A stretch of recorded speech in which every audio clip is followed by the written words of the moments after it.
예, 할렐루야. 오늘 5월 12일 수요일 날짜입니다. 오늘 본문 말씀 출애굽기 16장 1절에서 10절 말씀 함께 보겠습니다. 이스라엘 자손의 온 회중이 엘림에서 떠나 엘림과 시내 사이에 있는 신광야에 이르니 애굽에서 나온 후 둘째 달 15일이라. 이스라엘 자손 온 회중이 그 광야에서 모세와 아론을 원망하여 이스라엘 자손이 그들에게 이르되 우리가 애굽 땅에서 고기 가마 곁에 앉아 있던 때와 떡을 배불리 먹던 때에 여호와의 손에 죽었더라면 좋았을 것을 너희가 이 광야로 우리를 인도해 내어 이 온 회중이 줄여 죽게 하는도다. 그때 여호와께서 모세에게 이르시되 보라, 내가 너희를 위하여 하늘에서 양식을 비같이 내리리니 백성이 나가서 일용할 것을 날마다 거둘 것이라. 이같이 하여 그들이 내 율법을 준행하나 아니하나 내가 시험하리라. 여섯째 날에는 그들이 그 거둔 것을 준비할지니 날마다 거둔 것의 갑절이 되리라. 모세와 아론이 온 이스라엘 자손에게 이르되 저녁이 되면 너희가 여호와께서 너희를 애굽 땅에서 인도하여 내셨음을 알 것이요 아침에는 너희가 여호와의 영광을 보리니 이는 여호와께서 너희가 자기를 향하여 원망함을 들으셨음이라. 우리가 누구이기에 너희가 우리에게 대하여 원망하느냐. 모세가 또 이르되 여호와께서 저녁에는 너희에게 고기를 주어 먹이시고 아침에는 떡으로 배불리시리니 이는 여호와께서 자기를 향하여 너희가 원망하는 그 말을 들으셨음이라. 우리가 누구냐. 너희의 원망은 우리를 향하여 함이 아니요 여호와를 향하여 함이로다. 모세가 또 아론에게 이르되 이스라엘 자손의 온 회중에게 말하기를 여호와께 가까이 나오라. 여호와께서 너희의 원망함을 들으셨느니라 하라. 아론이 이스라엘 자손의 온 회중에게 말하매 그들이 광야를 바라보니 여호와의 영광이 구름 속에 나타나더라. 아멘. 우리 출애굽기 16장 진행 가운데 있습니다. 우리가 어제 말씀이죠. 출애굽기 15장 22절에서 27절 말씀. 정말 홍해의 놀라운 기적을 경험한 이스라엘 백성들이 딱 3일이 지났습니다. 그들이 수르 광야로 들어갔는데 물을 얻지 못하게 되죠. 그랬더니 그곳에 마라의 쓴물을 만나게 됩니다. 여러분, 어떻게 보면 홍해의 기적 딱 3일이 지난 후에 놀라운 은혜를 다 잊어버리고 현실 앞에 그들은 불평하는 모습, 정말 하나님의 은혜를 제대로 붙잡지 못했던 이스라엘 백성들의 죄악된 모습을 볼 수가 있었습니다. 그럴 때 모세는 부르짖게 되죠. 하나님께 간절히 구했더니 쓴물을 단물로 바꾸시는 놀라운 하나님의 역사를 이루게 되십니다. 여러분, 우리의 인생이 어쩌면 이 십자가 대신 예수 그리스도를 만나지 못했다면 우리는 쓴물일 수밖에 없습니다. 그러나 바로 예수 그리스도를 통해서 우리는 단물의 존재로 변화된 줄로 믿습니다. 그러할 때 하나님께서는 율례와 법도를 허락해 주시죠. 여러분, 그러면서 하나님께서 이 계명에 귀를 기울이고 모든 규례를 지키게 되면 이 애굽 사람이 겪었던 모든 질병에서 너희를 완전히 치료하여 줄 것이다 말씀하고 계십니다. 여러분, 이 의미는 결국에는 우리가 정말 하나님의 인생 안에서 치료받아야 될 그러한 모든 인생들인데 우리가 말씀 안에서 순종할 때 하나님의 더 큰 기적, 더 큰 능력을 우리는 경험하게 될 줄로 믿습니다. 그 쓴물을 단물로 바꾸신 기적 가운데 이제는 엘림을 준비해 주시죠. 여러분, 우리가 조금만 더 참고 인내하면 마라에서 불평하지 아니하고 엘림에서 놀라운 하나님의 능력을 찬양하고 영광 돌릴 수 있는 이러한 모습이다 하는 것. 그래서 우리가 어찌하든지 믿음은 인내하고 참는 것이 참으로 의미 있고 중요하다 하는 말씀을 살펴보았습니다.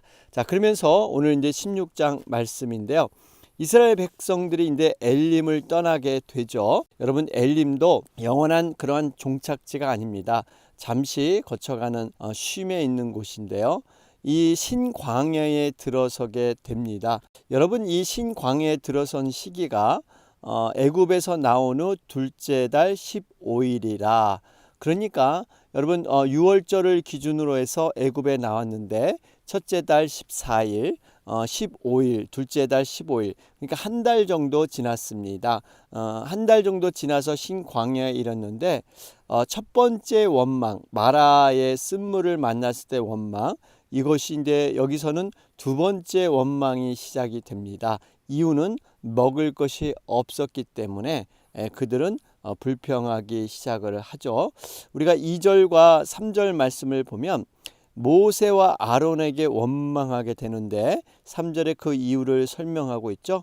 애굽 땅에서는 고기가마 곁에 앉아 있던 때, 또 떡을 배불리 먹던 때, 차라리 그때 죽었으면 더 좋았을 텐데 왜 굳이 우리를 광야에 나오게 해서 줄여서 먹을 것이 없어서 이렇게 죽게 하느냐. 어떻게 보면 지금 이스라엘 백성들은 하나님 앞에 원망하기보다는 사실 감사하고 정말 하나님 앞에 찬양해야 할 일들이 굉장히 많이 있습니다. 이스라엘 백성들을 출애굽해 주지 않았다면 그들은 평생 애굽에서 종살이, 노예 생활로 인생을 마치게 됩니다. 그들이 얼마나 힘들었으면 하나님 앞에 부르짖었다 그러지 않았습니까? 이런 부르짖음을 하나님은 다 듣고 기억하셔서 권념하사 애굽에서의 그 종살이를 종식시키고 출애굽시켜 주셨습니다. 그들은 자신들이 어려울 때 부르짖는 그 기도 제목조차도 잊어버리고 그저 그냥 종살이로 이제는 안주하면서 살려고 할 때 하나님께서는 분명히 그들의 고통을 들어주시고 이렇게 약속대로 출애굽해 주는 사건. 사실 이걸 보면서 우리가 믿음 없는 사람들의 모습이 무엇인가, 과거에 집착한다는 겁니다. 여러분, 이렇게 고난의 상황이 딱 부딪히면요, 사람들은 두 가지 비교를 하기 쉽습니다. 하나는 남들과의 비교예요. 왜 나에게는 이런 어려움이 있는가 비교하면서 자신을 굉장히 책망하는 이러한 모습이 있죠. 또 하나는 자기 자신의 인생 가운데 화려하고 좋았던 과거, 그거와 지금의 현재를 비교하는 경향이 있습니다. 여러분, 이러한 비교는 나에게 아무런 유익이 되지 않습니다. 과거는 모든 걸 잊어버리고 새일을 행하시는 하나님을 바라보라 말씀하지 않습니까? 여러분, 요셉을 한번 보세요. 여러분, 이 요셉이 만일에 과거에 화려했던 시대, 어머니 아버니의 사랑을 받고 채색 옷을 입고 그가 정말 그 부모님의 사랑을 독차지했던, 그리고 꿈을 꾸면서 살았던 그 시기, 여러분 이것을 집착해 있었다면 요셉은 현실에서 받는 고난을 능히 이겨내지 못했을 것입니다. 그러나 요셉은 분명히 미래의 삶을 지향하며 하나님께서 미래의 말씀대로 이루어 주실 것을 약속을 믿고 살아갔던 것이죠. 여러분, 그렇습니다. 믿음은 결코 우리가 과거를 돌아봐서는 우리에게 유익이 되지 않고 미래의 하나님 일하실 그러한 미래를 바라보며 나가는 것, 여러분 이것이 중요하다 하는 것을 보게 되죠. 자, 그러면서 3절 말씀을 보면 그들은 여전히 육체적인 그러한 쾌락, 그저 하루하루 배불리 먹는 것, 여러분 여기에 만족하고 있다는 것이죠. 하나님의 백성으로서 종살이 한다는 게 얼마나 치욕이고 또한 이렇게 믿음적으로 얼마나 이것이 부끄러운 일인가 하는 것들을 생각하지 못하고 현실에 안주해서 그저 쾌락에 살아가려고 하는 것, 여러분 이것이 이 이스라엘 백성들의 연약함이었습니다. 오늘날 크리스찬이라고 불리는 많은 사람들이 있는데요. 어떻게 보면 우리가 교회의 마당만 밟고 진정으로 보이지 않는 하나님의 나라에 대한 갈망함, 또 하나님께서 우리 삶에서 간섭하시고 인도하시는 그러한 영적인 부분들, 이것을 얼마나 소중히 여기고 있는가.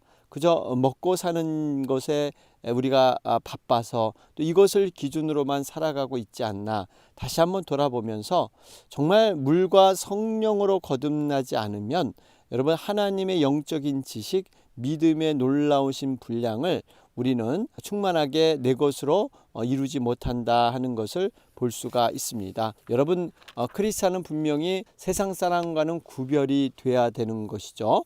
우리는 보이지 않는 하나님의 나라, 그 나라의 백성이고 시민권자들입니다. 그렇기 때문에 우리가 통치받고 있는 하나님의 나라에 의해서 우리는 지배당하고 또 그것의 모든 기준과 법에 우리는 준수하며 살아가는 것, 이것이 바로 영적인 사람의 모습인 줄로 믿습니다. 자, 그런 가운데 4절 말씀을 보시면 하나님께서 모세에게 말씀하시죠. 너희를 위해서 하늘에서 양식을 비같이 내릴 것이다. 그런데 한 가지 분명한 기준이 있습니다. 6일 동안은 너희들이 이렇게 먹을 것을 거두고 바로 6째 날에는 그 거둔 것으로 다음 날까지, 그리고 그 6째 날 것은 갑절이 될 것이다 말씀하고 있죠. 그러면서 한 가지 기준이 일용할 것을 날마다 거둘 것이라. 일용할 것이 뭡니까? 우리가 하루하루 쓸 것, 그 외의 것, 여분의 것, 어떠한 것을 남기고자 하는 것, 이것은 하지 말라 말씀하고 있습니다. 이 의미는 결국 물질에 대한 지나친 욕심. 여러분, 물질은 분명히 이 땅에서 있어야 할 것입니다. 우리가 세상을 살아가는데 하나님께서도 우리가 물질이 필요하다는 것 다 아시죠? 예수님께서도 분명히 일용할 양식을 구하라, 이 주기도문에서 말씀해 주셨죠. 여러분, 그런 부분들이 있는데 문제는 잉여의 것을 남겨서 남보다 많이 쌓으려고 하는 이러한 욕심인 것이 우리의 문제가 될 수 있습니다. 누가복음 12장에도 어리석은 부자의 비유가 나오죠. 양식이 쌓을 곳이 없을 만큼 풍성해지자 그 양식을 어떻게 보관할 것인지 고민하게 됩니다. 고민 끝에 해결점을 찾는데 그것은 바로 좀 더 큰 그러한 창고를 만들어서 그 안에 쌓아두자. 그러면서 평안히 쉬고 먹고 마시고 즐기자. 이것이 바로 부자의 결론이었습니다. 그런데 문제가 생기죠. 하나님께서 바로 그날 밤에 너의 그 생명을 걷어가면 물질의 모든 풍요로움이 다 소용이 없게 됩니다. 여러분, 갈 때는 우리가 빈손으로 갈 수밖에 없는, 이 의미는 우리가 이 땅에서의 풍요로움, 이 땅에서의 쾌락보다 우리는 반드시 가야 할 하나님의 나라, 본향, 이러한 것들을 준비하며 살아가야 된다. 이것을 준비하지 않는 자는 이렇게 어리석은 자로서 결국 하나님이 그 생명을 거둬갈 수밖에 없는 이러한 모습이다라는 것을 보여주고 있습니다. 그렇습니다. 여러분, 우리는 과연 이 세상의 물질을 중요시하고 있습니까? 아니면 보이지 않는 하나님의 나라, 또 하나님을 더 소중히 여기고 있습니까? 분명히 성경은 말씀을 하죠. 너희가 하나님과 재물을 겸하여 섬길 수 없느니라. 물질은 여러분 암몬과 같은 그러한 신의 존재입니다. 하나님 다음으로 우리의 마음을 이끌 수 있는 이러한 파워가 있는 것이 물질이기 때문에 이 물질을 잘 우리는 다스려야 합니다. 잘 사용해야 합니다. 그래서 여러분, 우리가 부자가 되지 말라는 건 아니죠. 우리가 부자가 돼도 그 물질을 어떻게 사용하느냐, 이러한 준비가 되고 그 그릇이 돼서 여러분 하나님이 주신 물질의 축복을 여러분 잘 좋은 곳에, 선한 곳에 흘려보내는 것, 여러분 이것이 참된 크리스찬의 사명이 돼야 될 줄로 믿습니다. 자, 그런 가운데 우리가 4절 말씀을 보면 여러분, 이 이스라엘 백성들의 지금 필요, 먹을 것이 없는 것이죠. 이것을 우리 하나님은 분명히 아셨습니다. 그러면서 놀라운 기적적인 방법으로 하늘에서 비를 내리듯이 양식을 내리시는 방식으로 일용할 양식을 해결해 주신다는 사실입니다. 여러분, 이것을 볼 때 하나님의 자녀들의 필요, 그 어려움, 모든 것을 하나님은 아십니다. 우리의 머리털까지 세신 바 되었다고 하죠. 엘리야를 보십시오. 엘리야가 어떻게 3년 반의 기근을 넘길 수 있었겠습니까? 이것은 바로 하나님의 전적인 그러한 은혜고, 또 주위의 동역자들의 도움을 통해서 하나님은 그 일을 감당하게 하시죠. 그리 시냇가에서 까마귀를 통해서 먹을 것을 공급하고, 또 사르밧 과부의 공개를 통해서 계속해서 엘리야가 하나님의 사역을 감당할 수 있도록 하나님은 친히 먹이시고 입히시는 줄로 믿습니다. 그렇기 때문에 우리가 하나님이 신실하게 우리를 도우시고 인도하신다 하는 믿음을 우리는 결코 포기해서는 안 된다 하는 것을 깨닫게 됩니다. 자, 그러면서 5절 말씀을 보면, 여섯째 날에는 그들이 그 거둔 것을 준비할지니 날마다 거둔 것에 갑절이 되리라. 여섯째 날에는 이러한 것들이 이제 나중에 갑절이 된다. 왜 그렇습니까? 제7일에는 일하지 말고 쉬어야 되기 때문에, 안식일이기 때문에 그렇습니다. 여러분, 이 안식일이라는 의미 굉장한 그 신앙의 고백이고요. 하나님의 말씀을 얼마나 준수하고 있는가를 보여주는 중요한 단서가 되고 있습니다. 사람들이요, 여러분, 왜 쉬지 못하는 것일까요?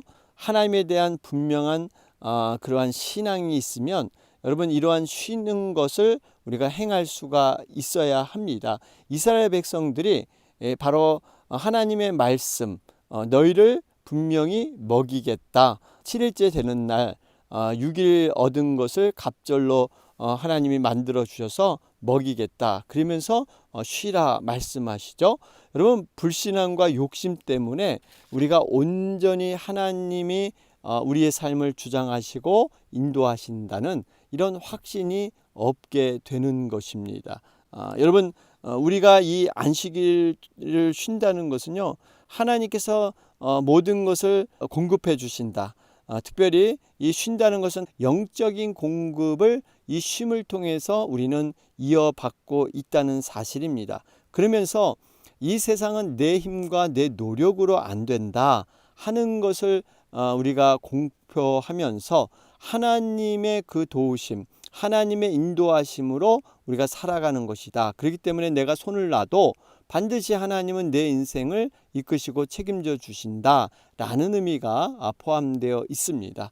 여러분, 우리가 온전한 이 주일 성수, 주일날은 우리가 하나님의 영적인 양식을 공급받고 또 6일간 살아갈 수 있는 이러한 준비를 하는 시간, 이게 영적인 재충전을 하는 시간이 바로 주일이죠. 첫날을 하나님 앞에 온전히 올려드리고 예배함으로 말미암아 우리는 6일간을 이 세상에서 우리가 온전하게 살아가는 것입니다. 이런 주일의 의미를 우리가 잘 깨달아야 합니다. 자, 그러면서 7절 말씀을 보면, 아침에는 너희가 여호와의 영광을 보리니 이는 여호와께서 너희가 자기를 향하여 원망함을 들으셨음이라. 우리가 누구이기에 너희가 우리에게 대하여 원망하느냐. 여러분, 여기 지금 모세가 정말 고백하는 모습을 보세요. 우리가 누구간데 너희가 우리를 대하여 원망하느냐. 이 의미는요, 자신과 아론은 이 이스라엘 백성들의 원망을 들을 만한 대상이 될 수 없다, 이런 고백과 같습니다. 이 의미는 결국 내가 해결할 수 없는 연약한 자다, 바로 하나님만이 이 일을 해결할 수 있다라는 의미가 포함되면서 자기 자신의 존재 전체성을 얘기하고 있습니다. 결국 이 모세와 아론은 하나님의 심부름꾼이라는 겁니다. 우리가 이 하나님의 종이라는 것, 하나님의 심부름꾼이라는 것, 이런 인식을 갖는 것이 무척 중요합니다. 그래야 우리는 겸손해질 수 있고 교만해지지 않는 것이죠. 그리고 내가 연약하다고 해서 어떠한 사역을 못하는 게 아니라 하나님께서 시키시는 것을 우리는 단순히 그냥 심부름꾼으로서 하는 것뿐이지 내 자신이 일하는 것이 아니다 하는 것들을 깨달아야 됩니다. 다윗을 보십시오. 다윗이 어떻게 하나님 앞에서 그 마음이 합한 자 이렇게 고백될 수 있었을까요? 자신은 왕이 아니라 하나님께서 세우신 그러한 종이다 라는 생각을 갖고 있었습니다. 바울도 마찬가지입니다. 그는 교회들에게 보낸 편지에 보면 항상 그리스도 예수의 종 바울은 이렇게 소개를 하고 있죠. 우리는 분명히 내가 하는 것이 아니라 나는 하나님의 심부름꾼 종으로서 하나님이 시키시는 일을 할 뿐이다 하는 그러한 겸손의 모습, 여러분 연약함 속에서도 이러한 고백은 능히 강하신 하나님으로 인해서 이겨나갈 수 있는 그러한 능력의 고백이 되는 줄로 믿습니다. 그러면서 8절에 지금 모세에게 원망을 하게 되는데 결국 이 먹는 것 때문에 원망을 하게 되죠. 그런데 결론은 이것은 단순히 모세에게 원망하는 것이 아니라 하나님께 향한 원망이다 이렇게 말씀하고 있습니다. 우리 8절 말씀 후반절을 보시면 우리가 누구냐 너희의 원망은 우리를 향하여 함이 아니요 여호와를 향하여 함이로다. 바로 이 말씀이에요. 여러분 지금 원망은 눈앞에 보이는 모세와 아론에게 원망하고 불평을 했는데 이 원망 불평이 결국 모세와 아론에게 한 게 아니라 하나님께 했다라고 분명히 말씀하고 있습니다. 왜 그럴까요?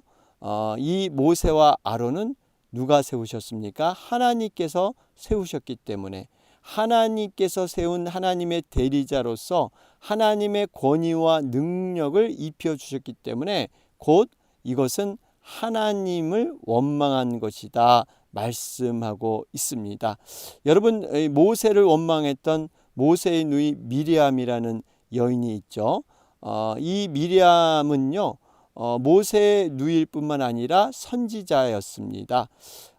가만 보니까 모세의 리더십이 별로 튀어나지도 않고 잘하는 것도 없는 것처럼 보여서 이 미리암이 시기하게 되죠.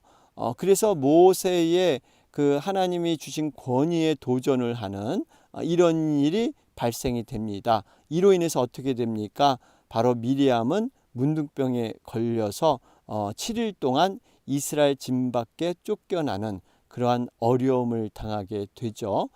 여러분 분명한 것은 하나님께서 그 사역자에게 하나님의 권위 또 하나님이 할 수 있는 역량들을 이렇게 부여해 주셨다는 것입니다. 그렇기 때문에 우리가 정말 하나님이 세우신 사역자를 원망하거나 물론 이것이 죄로 인해서 잘못된 길로 가고 있다. 이건 분명한 그러한 하나님의 제재가 있어야 되죠. 그러나 정말 하나님의 사역을 열심히 감당하고 하나님 앞에 기도하면서 구하는 것들 또 말씀 안에서 이루어져야 할 모든 것들이 정말 원망으로 여러 가지 시기 질투로 있다면 이것은 분명히 하나님이 기뻐하지 않는다는 것이죠. 우리가 분명히 주님의 몸된 교회는 질서와 또 하나님의 다스림이 정말 있어야 합니다. 그것은 곧 하나님의 말씀으로 다스려져야 되고 정말 하나님의 진리의 말씀이 공의의 하나님으로 이렇게 다스려져야 되는 부분들이 있습니다. 그렇기 때문에 말씀 안에서 우리는 늘 귀 기울이고 말씀이 가라 하는 곳 또 말씀이 멈추라 하는 것 이러한 것들을 깊이 묵상하면서 우리는 더욱더 깊은 기도로 여러분 나아가야 될 줄로 믿습니다. 자, 오늘 말씀 정리해 보면 현실을 바르게 인식하고 말씀을 따라 사는 믿음. 이 현실 속에서 여러 가지 어려움을 해석하고 이것을 어떻게 말씀 가운데 적용하는가 여러분 돌아보시면서 우리 나아가시길 바랍니다. 오늘 수요일 날짜입니다. 오늘은 특별히 이 땅의 모든 교회들과 선교사님, 선교지를 위해서 함께 기도하는 날입니다. 우리 교회가 말씀과 성령에 충만한 교회 되게 하시고 늘 본질을 붙들고 한 영혼을 소중히 여겨서 영혼을 구원하여 제자 삼는 일, 하나님의 가장 기뻐하는 사역에 우리의 모든 총력을 다 기울일 수 있도록 위해서 기도해 주시기 바랍니다. 특별히 선교지 지금 미얀마, 인도 굉장히 어려운 가운데 있습니다. 미얀마는 정치적으로, 인도는 지금 코로나가 확산이 돼서 너무나 어려운 가운데 있는데 여러분 위해서 간절히 기도해 주시기 바랍니다.